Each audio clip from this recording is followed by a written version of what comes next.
Alors là, on a une collection, ce qu'on appelle la collection Lagarde et Michard. Collection littéraire Lagarde et Michard Bordas. Alors,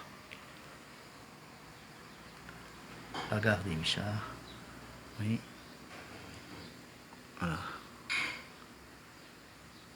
Voilà. Donc ici, nous avons alors par siècle. Ils sont rangés, ils sont classés par siècle.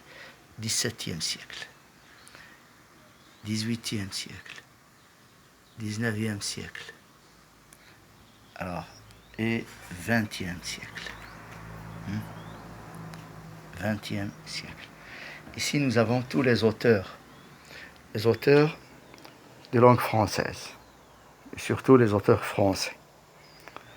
Alors, c'est la littérature, c'est une collection spécialisée de littérature française. D'accord? Alors, dans ces manuels, dans ces livres, nous avons... Alors, il faut aller à la table des matières, qui va nous renseigner sur alors le livre. Donc, ici, on a la poésie à partir de avant 1914. Alors, les poètes, avec leur biographie, avec certains extraits de leurs livres, de leurs ouvrages. Bien sûr, l'école à laquelle ils appartenaient. Par exemple, le théâtre, alors avant 1914. Ensuite, le roman, alors, et les idées et les doctrines qui ont influencé ces gens-là, ces auteurs-là. Bien sûr, les idées et les doctrines chez les philosophes. Alors, la philosophie, la politique et les grands courants. Alors, nous avons Bergson, Jaurès, Maurras, alors, en essence de la raison, socialisme et humanisme. Donc ici, alors, on passe ici, alors, le roman avant 1914, alors voilà certains auteurs qui ont marqué l'histoire et tous les auteurs qui ont vécu et qui ont écrit, alors qui ont vécu à cette époque. Alors, Marcel Proust, Paul Valéry. Alors, on a, qu'est-ce qu'on trouve? Album en vers ancien. Alors, bien sûr, et certains extraits de leurs livres. Alors voilà les livres qu'ils ont écrits. On va trouver certains extraits.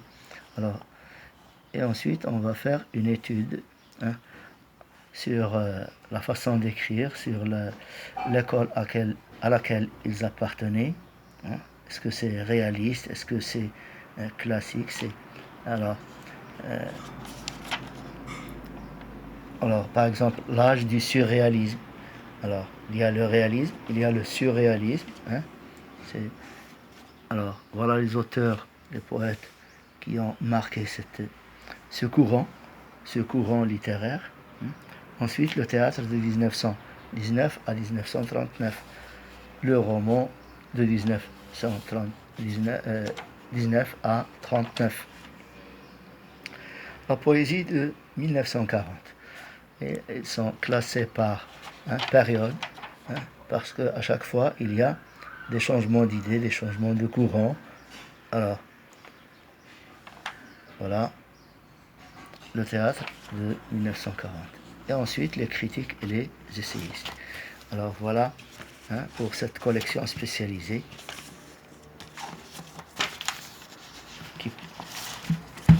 qui s'est occupée. Alors, on ne peut pas contourner cette collection.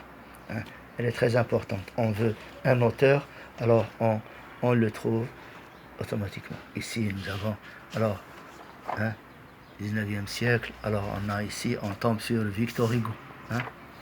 On ouvre un autre, par exemple, alors ça c'est le 18e siècle, on tombe sur le Montesquieu, alors, avec des tableaux de peintres aussi. Alors, l'encyclopédie, alors, autour de l'encyclopédie, quand elle est apparue, alors, voilà, Rousseau.